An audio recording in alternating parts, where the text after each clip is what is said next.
Hey everybody, it's Matt. Wrestling with Whiskey is back again. A brand new edition of Straight Shooting.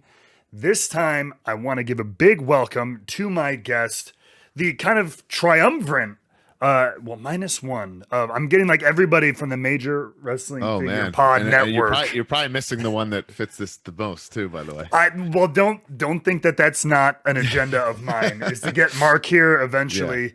But yes, today we have Brian Myers. You might know him as Curt Hawkins, the most professional wrestler. What is going on? Welcome to Straight Shooting, man. What's up, dude? Thanks for having me. I'm a little nervous. I don't get nervous for podcasts, but I haven't really been drinking whiskey lately, so this might. I just closed the door here to my playroom. I told my wife, I said, "See you later." I don't know how. We're gonna see what happens. Hopefully, this shouldn't be enough to really turn things upside down. But I would say I was a little bit of a madman, wild man in my single days. Now the drinking's so infrequent that I just don't have it like I used to have it, you know. sure. Yeah, I always make fun of myself, say I'm kind of like that old man in Wedding Singer who throws the punch and he goes, I used to be a lot stronger. That's my drinking ability these days. That's okay. My whole thing is like I can't. I've never been able to handle like drinking. Yeah, And yeah. thankfully I never got it too crazy like on the road, like with the guys being like, come on. Like Yeah, that yeah. was kind of passe by the time I got Yeah, there. you But just missed the that era for sure. yeah. And Yeah. we'll get into that a little bit. Yeah. But so like, well then, all right, that'll be like my first question. So like, what kind of thing your your go-to if you're gonna have a drink? Are you a beer guy, wine guy, cocktails, kind of like what is your go-to deal?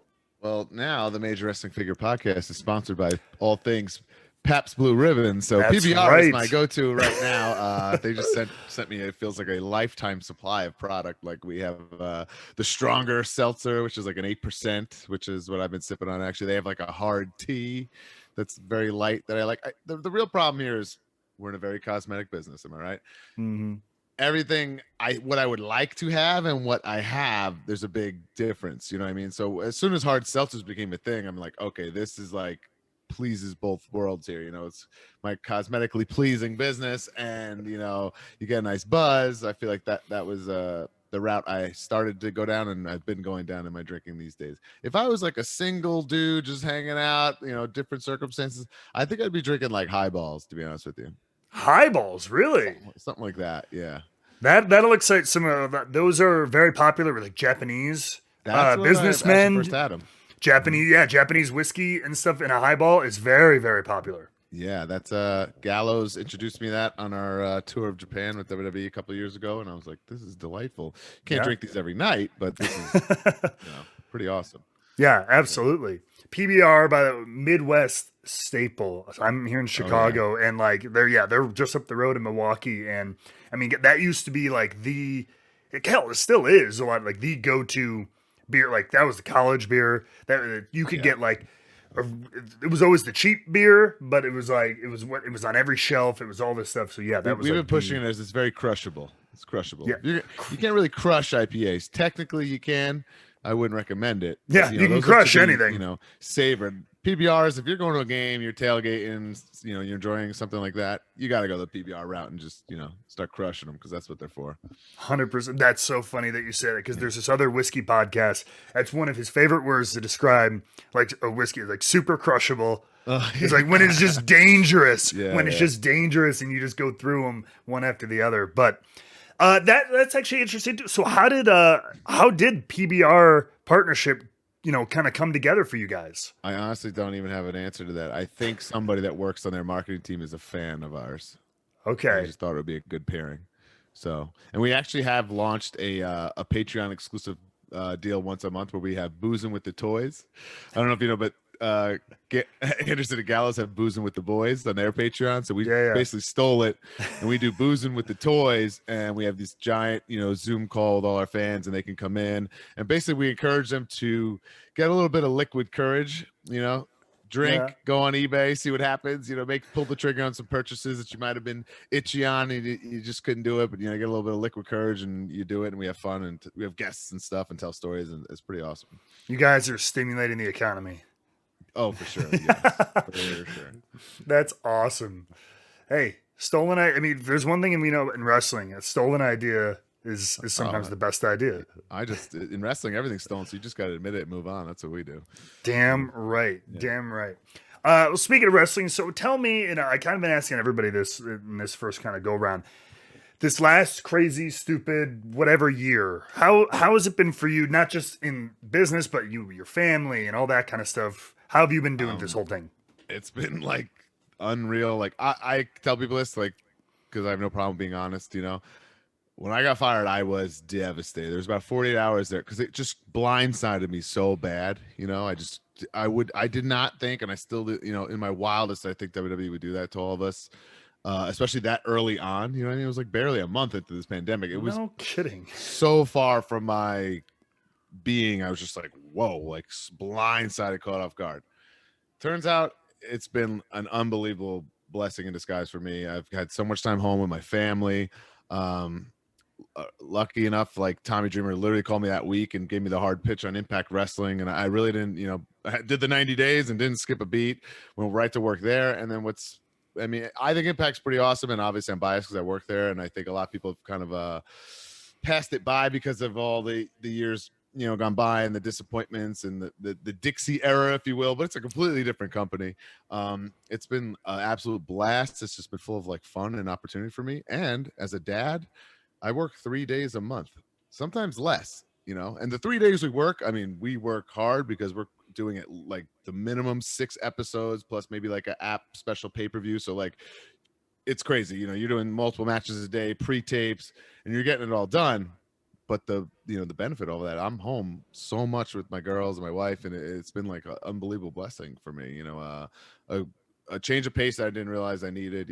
It's just, I couldn't be happier. And the other thing is, we, with the Major Wrestling Figure podcast, whatever went down, and I'm not there anymore. Something went down with third party, whatever. This podcast wouldn't exist if you were still there too. So something bad would have happened anyway. So this whole thing, and the Major Wrestling podcast is just thriving and literally like my passion, and so fun, and everyone who's involved, they know what it means to them. It's really like puts smiles on people's faces and reminds them of why they fell in love with wrestling in the first place, when you were a child and you bought the action figures and stuff like that. And that's the root of it.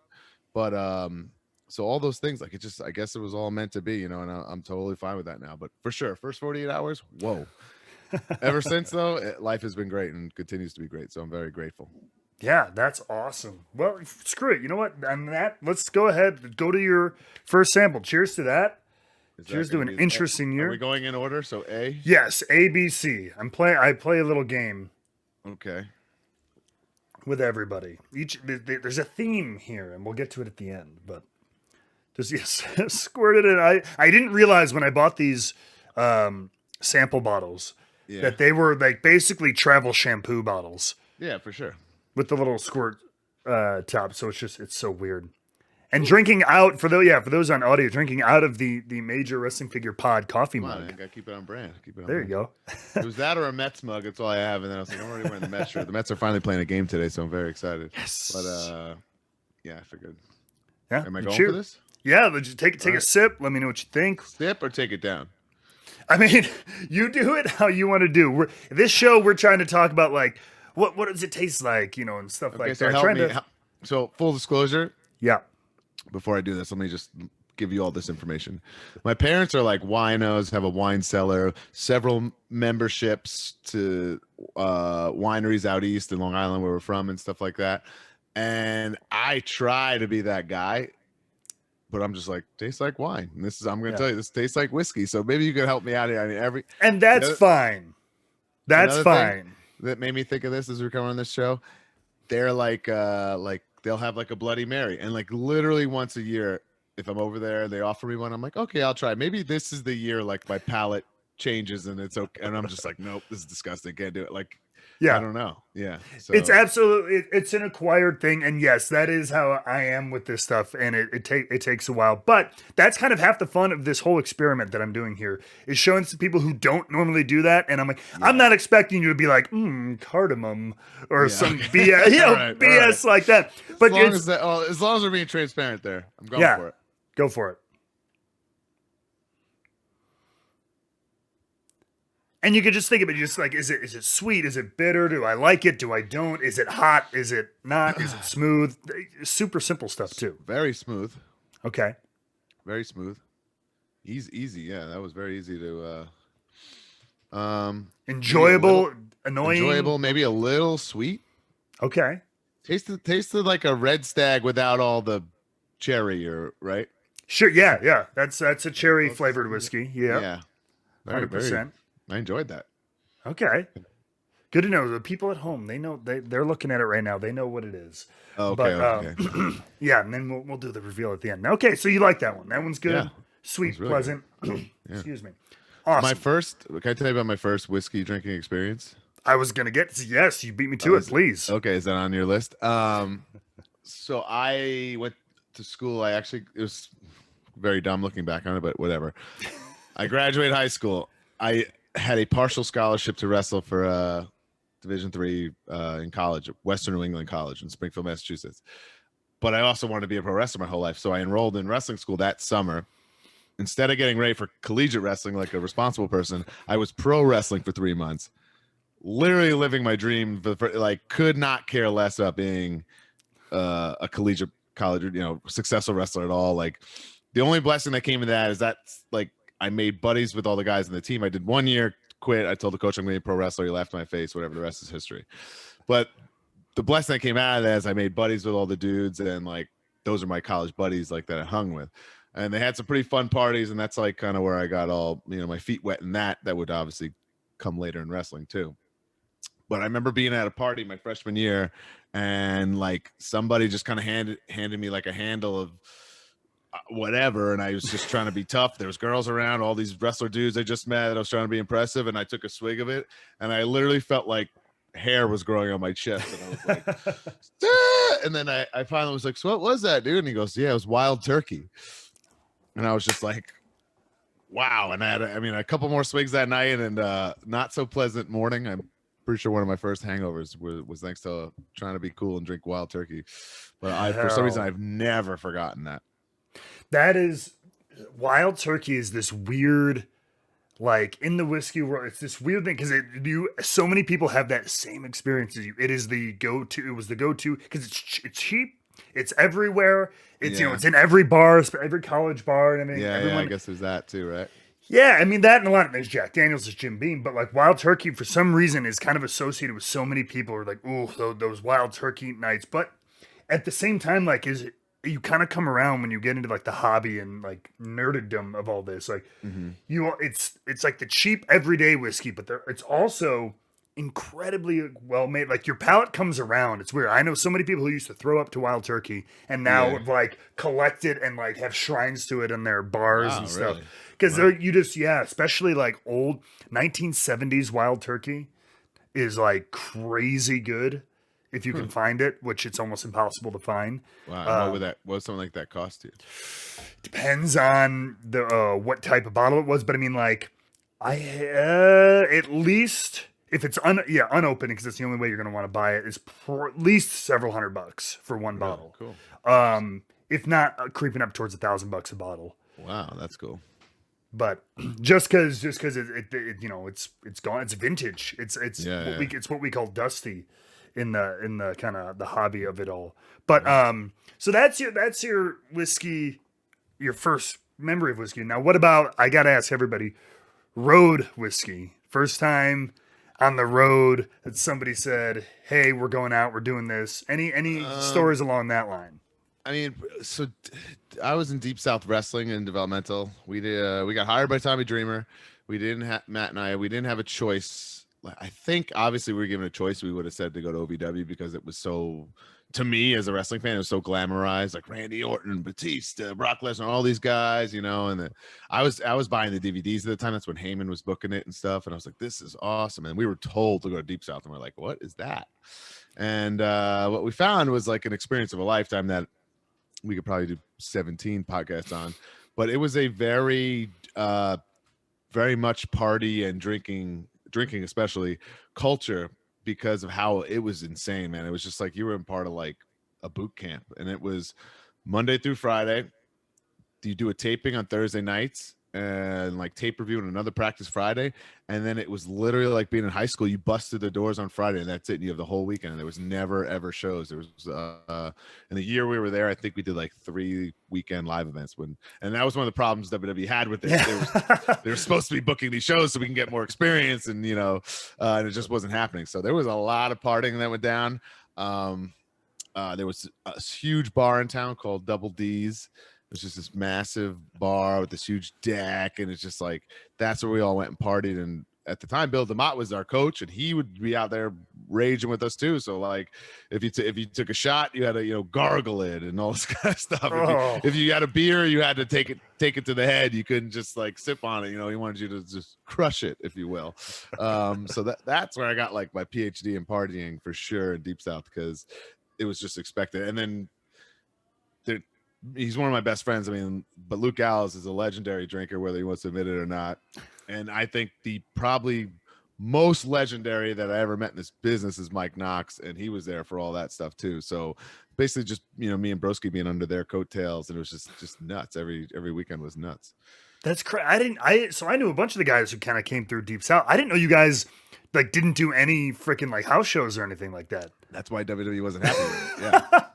That's crazy. Because I was like, when you describe it, I'm like, oh, this sounds similar to what we ended up doing like in FCW when I first got there. I'm like, similar kind of schedule, light during the week, but then we would do shows every Thursday, Friday, Saturday, pretty much. I always said we practiced hard and then partied harder because it was like we're alive. It's another week we survived, just because it was just nuts, man. It was just squats and push-ups and sit-ups and bumps, like yeah, to no end. Yeah, there's like God. kind of a famous story amongst us. This guy, Inferno Kid or Danny Inferno or Danny Jamondo. He's like a Northeast guy. Late 90s like indie guy that got signed. He was in OVW for a while, and he got like sometimes they would transfer people from OVW, Deep South, and whatever back and forth. And he did the first day at Deep South, and we had finished the warm-up, which is nuts. It's like a 90-minute nut thing. Oh, and he was like, oh guys, great practice, all right, good job, blah blah. And we're all just looking around like, bro, that was the warm-up, like we haven't even started, like you're not in OVW anymore, man. Holy crap, that's funny. I don't know how I did it, but I would just like kind of black out, like just wake up squatting, like you would just black out. It was very difficult. It was crazy difficult. Zack Ryder would get so like out of his mind, he would recite the WWF Championship title history out loud to try to get his mind off of like what we were doing. If it was something really, like, yeah, literally. I didn't know that. From like Hogan beating the Sheik on, and he would just be screaming out loud like, Hogan beats Sheik. And like going through it, and just go through the lineage of it, yes, as a coping mechanism. Yes, yeah, it was tough, man. That's oh god, that's like FCW. Like it wasn't that bad, but then they would go. It was almost worse because they would go through cycles because it was like easy, and then all of a sudden somebody got a bug up their ass, and it was like, all right, now we got to blow up for 2 hours every single day for 3 weeks, and then it's like, all right, never mind, and then it's holy crap. Yeah. That's ridiculous. And one thing I did want to ask a little bit about, like, I'm not going to go perfectly chronologically and all that BS. You've covered that ad nauseum, I'm sure. But selfishly, a little bit of like Major Brother stuff, Edgehead stuff, because you got to work relatively closely with my now mother-in-law, Vicky. One of my favorites. And yeah, so I always wanted to ask, and I didn't even think to ask Broski, I'm like, what was it like working, I mean, both with Edge, and Vicky and stuff back then during all of that? I always wanted to know from you boys. I mean, obviously a once in a lifetime experience. We literally just kind of came up with the idea and asked, and you've been in WWE. That doesn't like happen. Like if you just, everyone, no shit. People don't understand. People pitch stuff day and night all day long and it just doesn't happen. Like we pitch something and it actually happened, which is a miracle to this day. And we had no idea what the storyline plans were with like Edge and Vicky and what was going on. And then we wound up being a part of like every TV, every pay-per-view for almost a year, just invaluable. All the live events, watching, Edge be the best wrestler in the world from the best seat in the house. Like it was just unbelievable. Vicky herself, like I know, like so super awkward for her and Adam to like what they had to do. There's a lot of making out went on with that, a lot of like inappropriate stuff, but they were both so good with it and such troopers. And the thing that I've always admired about Vicky is that like man, especially in that time, like my friends or family would see me on TV, they'd be like, "Oh man, I can't believe you have to work with that Vicky Guerrero. She's awful, blah blah," because she did such a great job at being this nasty, evil woman, and she couldn't be further from that in real life. Which is like, if you know her personally, like we do, it's so impressive that like she dove right into that in such a believable way that like I swear pretty much any civilian that I would run into at the time be like, "Oh my god, what's it like to work with her? She's awful. Well, I can't stand when she comes on TV." I'm like, that's because she's doing her job so damn well, you don't even know. So, but she's like the best, just total sweetheart. Yeah, always blew my mind, especially coming from because my background is acting, so here I thought I was so good at all this stuff and everything like that, and like she like was just thrown into this role, like just Totally right. we'll Yeah. see if you can do something. That is not her background. That is she never intended to be on TV or wrestle or any of that stuff, and so yeah, to get people so worked up there, that's a special kind of thing. I knew it was gonna work. I always remember watching that they made like a music video package when they first started dating, and they aired that on SmackDown. I Yeah. remember once that I was like, okay, it's them at like the park on swings and like doing all this dumb stuff. And like So good. that, I was like, okay, this is gonna work, and people are gonna hate this, but like in a good pro wrestling way where they want to watch, you know. Yeah. What was you talked about, and I had a little bit of like kind of a similar experience with when I was doing the thing with Rusev and everything. Just seeing sometimes being with him, seeing him get to work with some of the caliber of people he got to work with. So you mentioned it before, just Edge, Undertaker, and all these people. What was like the coolest standout moment from that time with it, where you were just like, I mean, WrestleMania? Was it like somewhere internationally or something? I don't know. Like now that I'm like about to be 36, I can look back on it and be like, oh wow, well, that was pretty wild. But then we were just so young and dumb and green and just scared to mess up that like we just dove head first into everything and did what we were told, and we weren't really sitting back like, marking out or admiring for ourselves. Which now I can be like, wow, that was great. Like I've wrestled Undertaker more times than I can remember. Literally, like I couldn't even tell you, or at least done spots with them and been about like so many times. Like Kane, Rey Mysterio, like pretty wild stuff. A lot of people don't realize this, but on the live events for almost that whole year, it would be us against Fit Finley and somebody for a year. So, and I think that being in the ring with Fit literally changed my whole career as far as a working standpoint, like changed my whole, the way I saw the business, and it elevated me. Like, I'm literally in there hands on with this guy who I think is one of the best ever, Yeah. just a total pro. But it'd be like him and Jamie Noble, him and Batista, him and Swaggle a lot, which is fun as hell too. So just totally nuts. I mean, just crazy thing to look back on. I mean, this past year we had a Legends figure from that run, Yeah. so That's it also insane. makes us the most old young guys in the business, but it's still, because people, it all just happened so fast, man. We got signed at 20, developmental 21, and on the road at 22, and it was just like a whirlwind, and it's fun to look back on now and be like, wow, that was crazy. It also, Yeah. you look back on it and you think like, wow, this is never going to end. This is how my career is going to be, but that obviously wasn't true.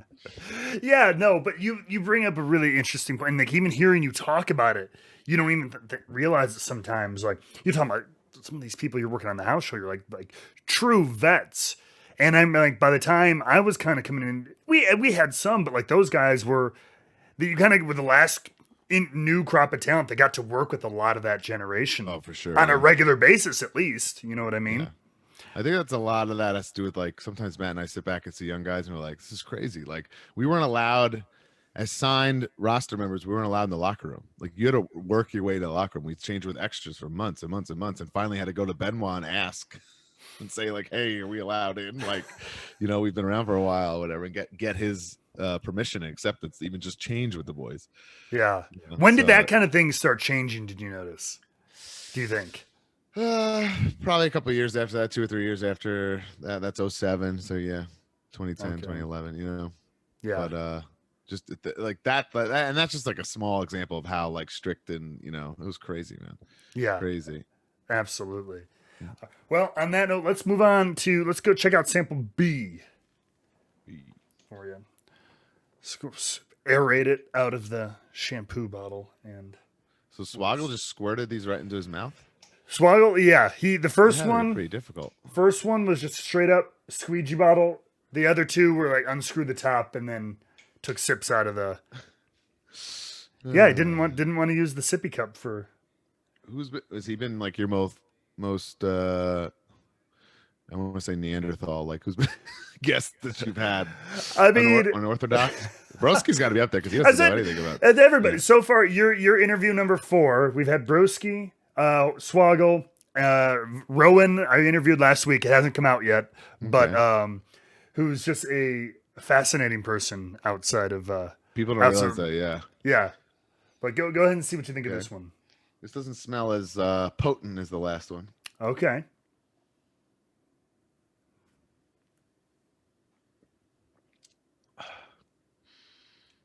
That has like a flavor I can't even describe.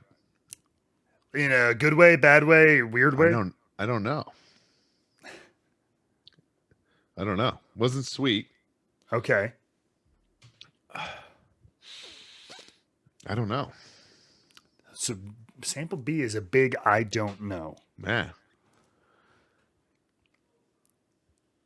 Can't put your finger on it. I'm trying to like put my finger on it. I can't even describe it. Like, I'm trying to think of did it feel like it was strong?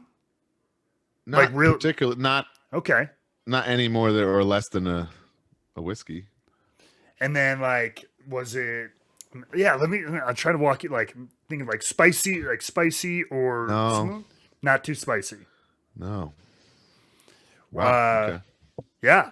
So that it's very. I'm trying to think of the word. What is the word not confusing, but I don't know, just mystifying almost. Yeah. You know the Airhead that comes in the white packaging? That's the mystery one. That's what that was. I don't know. Okay. Hey, those are the kind of freaking notes I like. Everybody can sit here and be like, caramel and all that stuff. But no, white mystery Airhead. That's something people can relate to. I don't know. I know I tasted something, but I don't know what it was. Yeah. Okay. So yeah, like I said, a little confounding, a little bit of that. No problem. So moving on from that, let's talk a little bit about the Wrestling Figure Podcast, about figures and stuff and everything. When did it for you become well, first of all, you and Matt have known each other a while.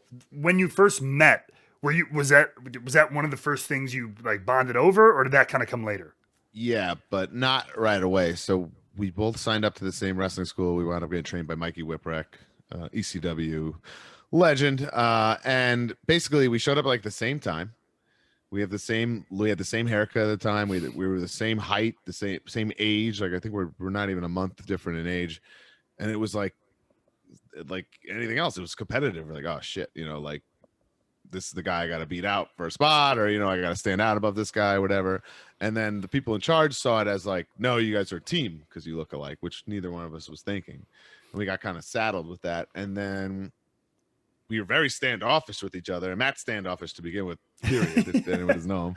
But finally, I don't remember what it was, but there's some kind of cracks in one of our armor where we realized that each other collected wrestling figures, and that finally opened the floodgates for our friendship that's gone on until today. So it was actually a thing that brought us together and made whatever we were doing actually work, instead of being oh, F this guy. Yeah. And that's really cool. So for you personally then, when did it, when did when you're a kid, you're playing with toys, and when did the collecting, hey, this is something I'm going to do for over time and time and time?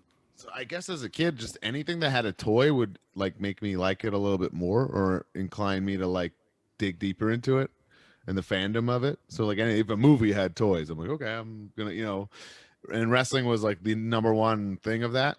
The first thing I can ever remember watching, and I have it right here to always remind me, is the WrestleMania 6. My brother rented the tape, so I watched it it must have been some point in that summer of 1990. He brought that tape home from a mom and pop video store, and it's just, I'll never forget it. It's Hogan and a Warrior standing in amongst the stars, and they just look larger than life. And I watched that show to no end, and that was that was it. And at the same time, basically, the Hasbro's came out late 1990, so it was just hand in hand, and I just never ever stopped. It just it just kind of went hand in hand with my fandom. And then when I got smart to the business, which I'm not really smart, but smarter to the business, and kind of, my older brother never let me believe that it was real, so I never even had that. But I appreciated it for what it was, even though I didn't know what I was doing or why.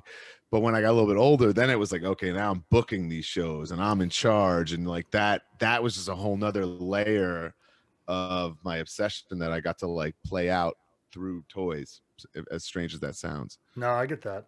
Mm-hmm. So where are you? I see you got some hanging on the wall. Where are you on the open, unopened debate? Is it half and half? Some here, Um, some no. so as long as we're acknowledging this is a collection I'm working on right now, which I think I'll probably work on for the rest of my life.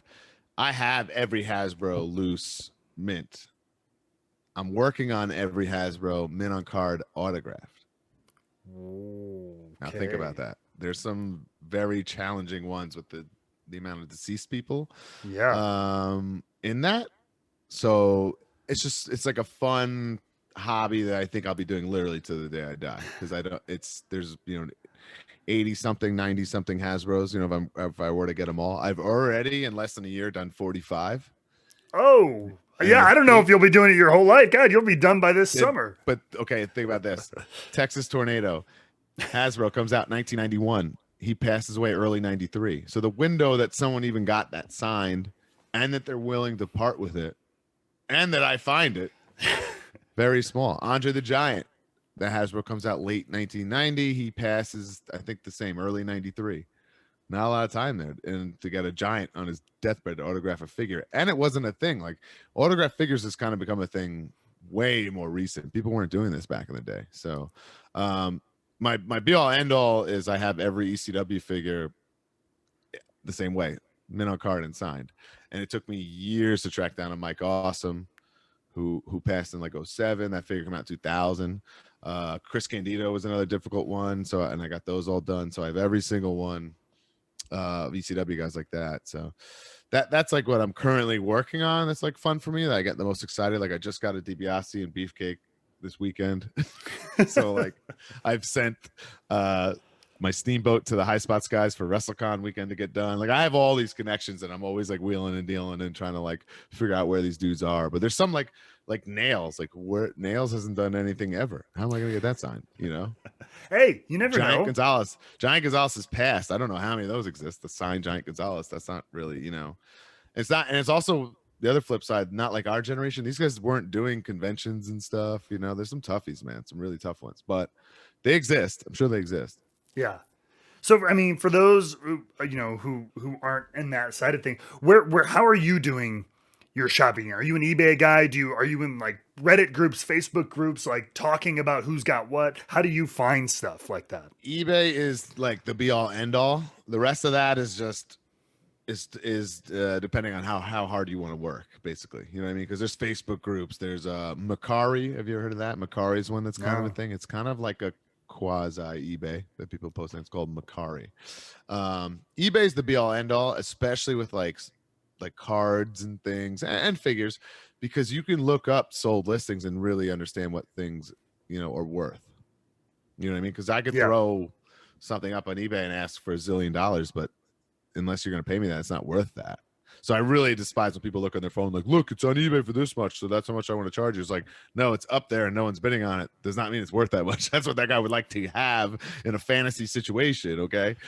So if you go to sold listings, what things are really moving for and what their true value is. And even then there's a little caveat, because eBay will show you that, but doesn't mean the guy actually went through with the payment on that. So it gets real crazy. But if you're trying to piece together like a collection, like something like what I'm doing, like, you got to be open to any avenue. You know what I mean?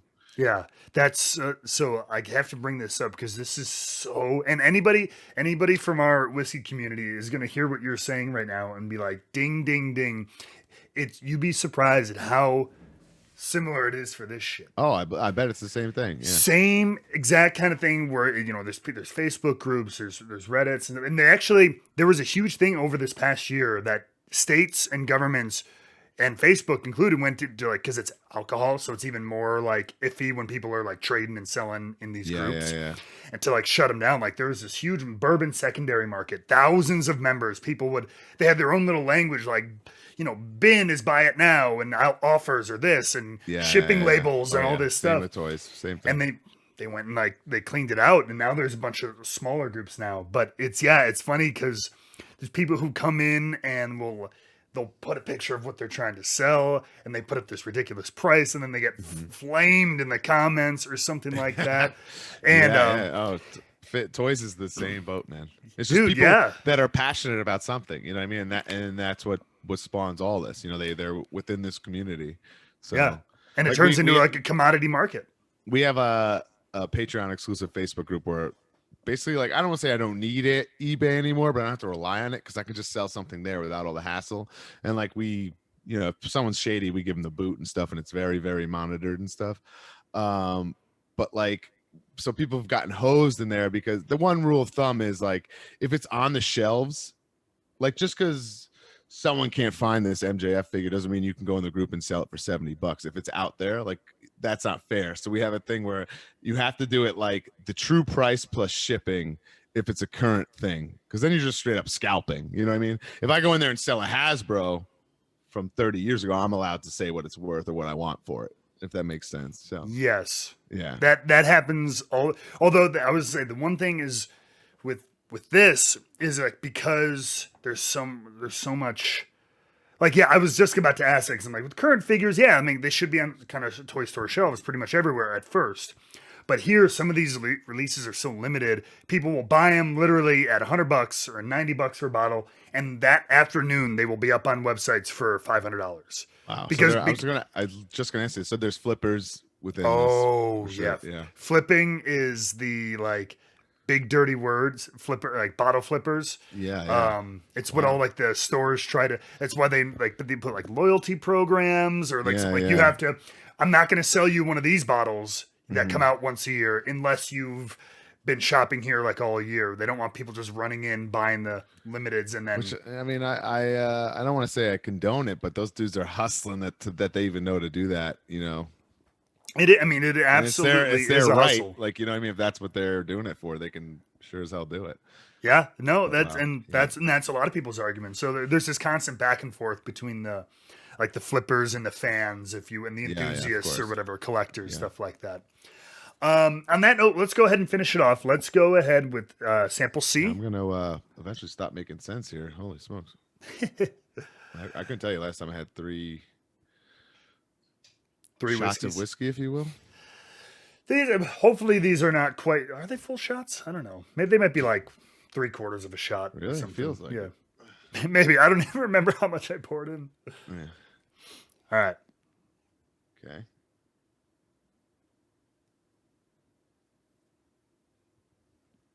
The final one.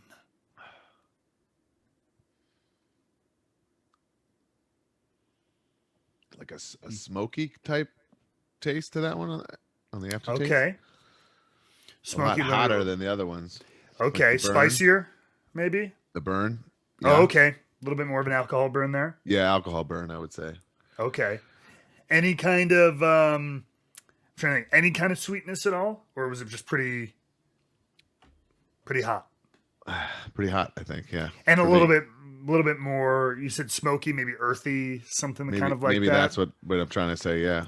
Okay. Yeah. All right. Well, if you had to order them, if you had to rank them, what would you do? 1 CB for sure. I mean, sorry. That made no sense. Whiskey. You got me. All right. A, C, B. B. Okay. Yeah. Fair enough. All right. Well, with that case, again, people at home have seen what's going on, but I'll do the little reveal here and talk about each one. Mm-hmm. So, A, which ended up being your favorite, is a pretty easy to find bottle. Like, is Old Forester 1910. And I guess I should tell you, the theme that I've been playing with you is, I got to come up with a better title than this, because there's a wrestling reference in here anyway, but it's like finishers, right? Oh. So these are not just regular old whiskeys. These are all finished whiskeys, which basically Which means I was gonna say that yeah, means. because whiskey is aged in a barrel, right? Yep. But these whiskeys have all been taken out of that first barrel, put into something else, another barrel that was usually whether it held wine or it held, cognac or it held this, or it held usually some other spirit, Really? and then rested again for another, whether it's 6 months, Like another year, or something it's like that. Double double barreled. whisk of double barreled. Yes, essentially. Okay. And so, yeah, so this is Old Forester 1910. This should be at most major liquor stores. This is like 40, $50, something like that. Nice. This is just regular Old Forester whiskey, which was then this wasn't, this was put into another barrel that was just charred even higher than the first barrel. Huh. So no wine barrel, no other spirit barrel, but because they're like number 3 char, so it's charred with fire for like 30 seconds or something like that. So then they take it out of that and they put it in like a number 5 char barrel, which has been like blasted with flame for like a full like minute, which totally changes the way like the chemistry that works with the liquid and everything like that. So that's what gave, and it's crazy because you would think something so fiery, char, extra, all that would make it like smokier or Yeah, something it wasn't like that. that at all. It makes That's why I liked it. Yeah, no, Yeah, it's wild. yeah, It brings out all these extra sugars in the wood, which Yeah. actually make things sweeter. I think that's probably why I liked it, because it was the sweeter of the batch, I would guess. Yeah, Unless I'm crazy. No, based on my experience with these three, this for sure is the most sweet to, like, I would say, to anyone's palate and everything like that. Number 2 is this, what is it? Pfeiffer Pavitt Reserve. This is from a new company, Bardstown Bourbon Company. What they did with this one is they took what was it? I believe an Is that Louisville, Bardstown? Just south. Yep, just south of Louisville, Bardstown. That's old stomping grounds. We went to OVW after Deep South. Hell yeah! Oh, absolutely, right down the road. Yeah. So, they took 8-year bourbon from Tennessee, which is cough George Dickel bourbon, which has kind of a weird reputation in the whiskey industry. A lot of people don't like it, but they finished it in a Cabernet Sauvignon barrel for 18 months, for a year and a half, extra aging. Maybe that was the indescribable taste I had. That it is, because it's an interesting one, because it's a combo. That Tennessee bourbon tastes different than any Kentucky bourbon. It's got this weird funk to it. That George Dickel bourbon. It's some people like it, but a lot of people don't. But then they took it and they did this wine finish with it, which makes it very interesting. But it's hard to describe sometimes, especially if you're not familiar with whiskey and stuff like that. I can honestly say I've never had anything like that. So there's that. Yeah. I was like, what? It can be a little confounding, but it is interesting if nothing else. And this is a $130 bottle. Oh. So that is one of their kind of premium lines. And then C, which was your second place, is a favorite little bottle of mine. It's called Midwinter's Night Dram. So this is by High West. If you ever go to the liquor store, High West makes a bunch of stuff. They're all in these tall bottles. They're from Utah. But this one is where they take rye whiskey. So that's why this one might have felt hotter or rougher. So rye whiskey, different ingredients than bourbon. Bourbon's usually much softer and sweeter. Rye is very spicy, floral, kind of earthy compared to bourbon. And then they took rye whiskey and finished them in French port wine barrels. So, these are all just under 100 proof or so. So, that might have been why it was seemed like hotter or rougher, so to speak, because rye whiskey generally is a lot spicier than some of these others. So there you go. The finishing series. The big finish. The big finish. Something like that. Yeah, I don't know. I don't know. The false finishes? I don't know. I'm trying to think of but they're real. I know. I was thinking about something like that, because but they're real finishes. You know what I mean? Yeah. But that's okay. Either way, we'll come up with some gimmicky title. It'll work out. But before we go, as we do every single week, our Patreon community, patreon.com/wrestlingwithwhiskey, gets the exclusive chance to ask our guests some questions. So we got 3 or 4 here for you. And if I'm just going to fire those off. Hit me.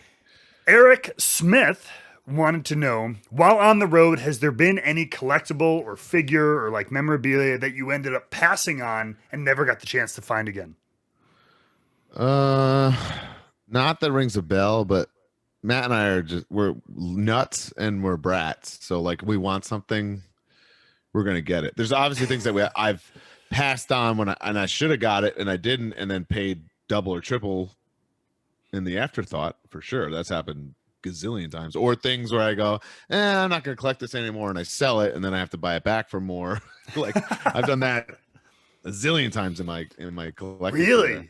That happens a lot. Oh yeah, because you're like, I gotta move on from this line, and then so much of this is sentimental. You know what I mean? Yeah. So something that I thought maybe was stupid a couple of years ago, now I'm like, oh, well, that's kind of cool now. Like, it doesn't, makes no sense, but it's the way it makes you feel, I guess. Yeah. How many? I need to ask this, or how many figures do you have? Do you think, or have you counted? I don't. Yeah. Is it even worth counting? I would just lose like a day and a half of my life. Like I don't. Yeah. Yeah. Okay. Entire room, or do you like a chunk of the attic? Or... Sitting. I call this my playroom.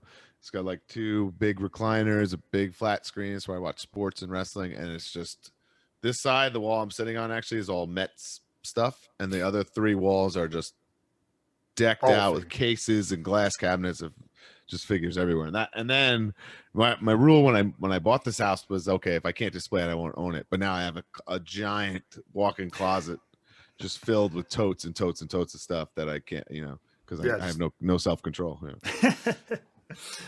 Jay Galinsky wanted to know if you could have any other wrestler's character from the last 30 years, who would it be and why?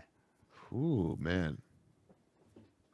I always wanted to be like loose cannon Brian Pillman, but that doesn't, especially now that I'm like just this dad hanging out watching Shrek during the weekdays, it doesn't really fit. I always thought like 2000 Vampiro in WCW was just so cool with the dreads and the makeup, like maybe something like that. Just a complete departure of anything I've ever done, because I would just do it if I could. You know what I mean? So, dude, I feel to make the answer of that question interesting, I'll leave it at that, I guess. No, that's a really good point. I feel like a character like that probably would have done so much better in like the 2010s kind of thing, when you had people like Finn putting face paint on all these Japanese guys doing all these, and vampire stuff got way more popular. All that, man. Oh, that too. Yeah, you're totally right. Yeah. It would have been fascinating to see that.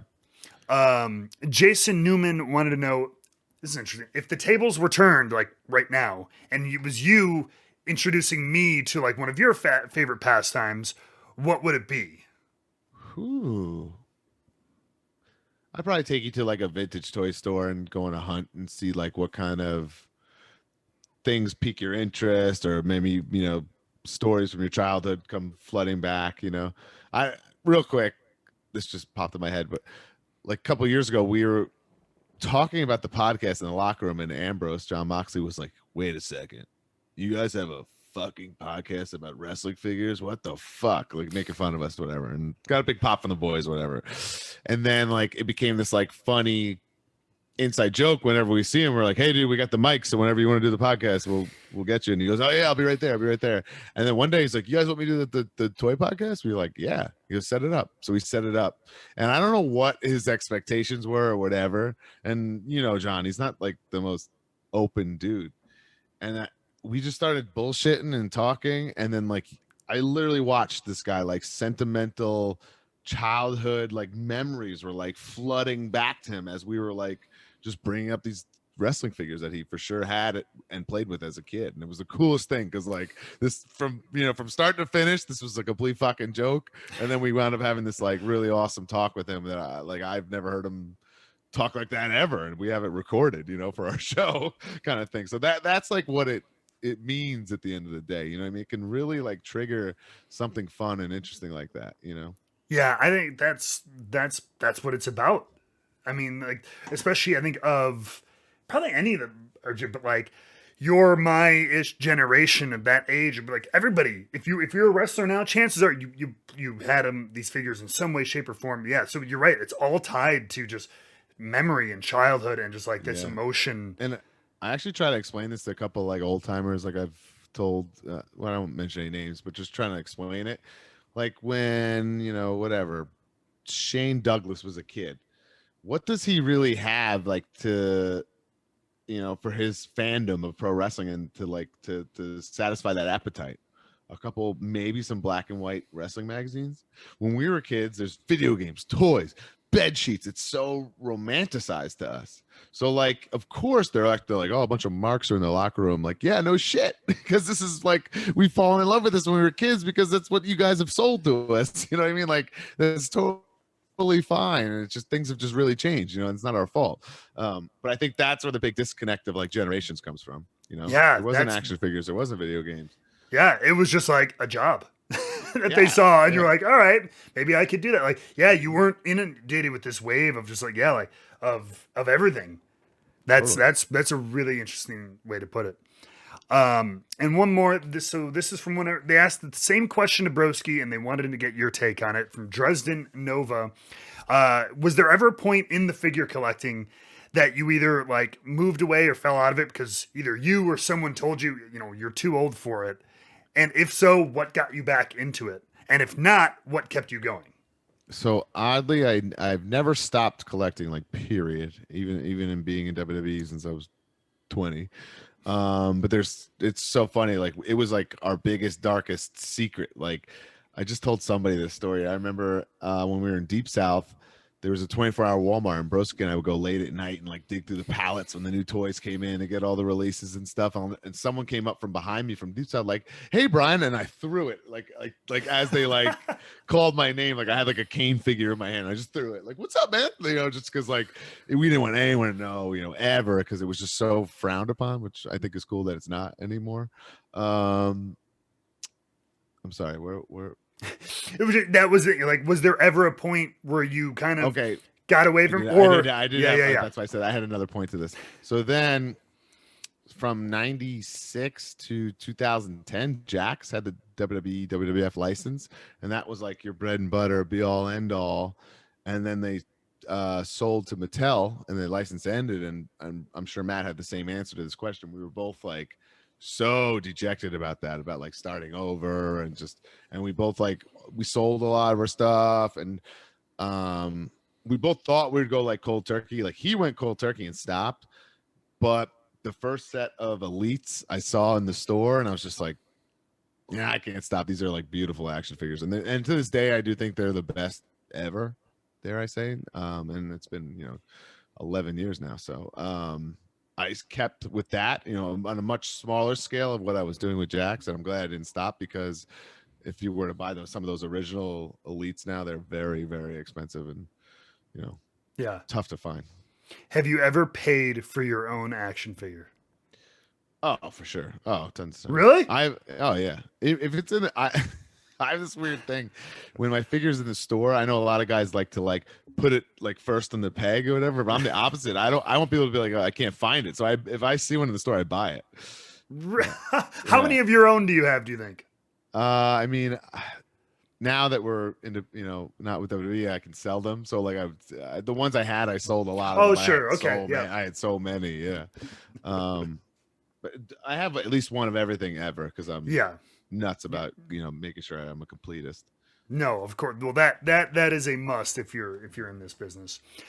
Well, Brian, thank you very much for coming down this, both just memory lane and whiskey lane with me. I appreciate you taking a chance on it and everything like that, and It was joining cool, me. man. I had a lot of fun.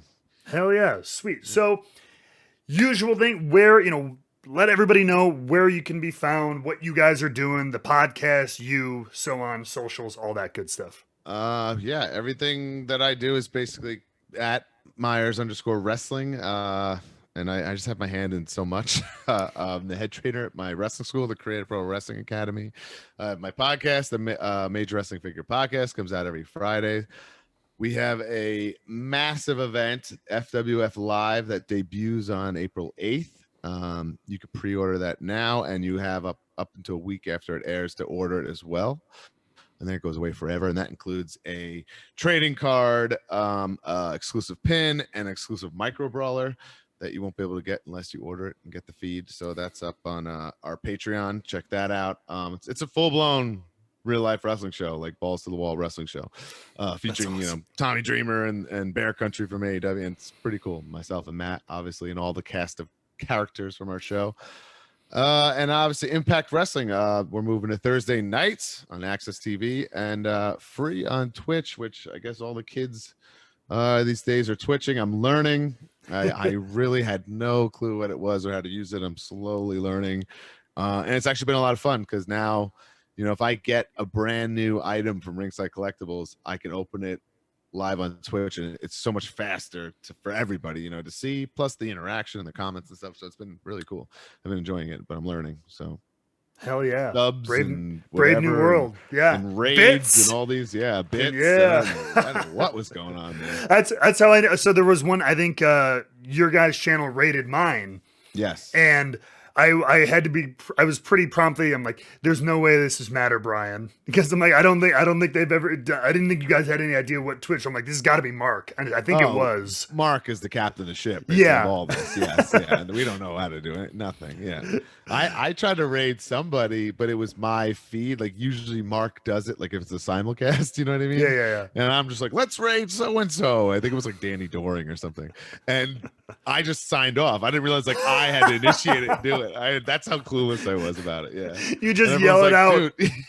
Everyone's like, dude, what are you doing? I'm like, I don't know. I'm being honest. That's the best story to end on. Yeah. Oh my God. Well, everybody, check out Brian Aber. I will link all his stuff down below. Brian, thank you again for joining us, man. And always try different things you've never tried before, learning about new hobbies and stuff like that. Finishers. We'll come up with a better name, I promise. And always, always, always be wrestling with whiskey. We will see you on the next one.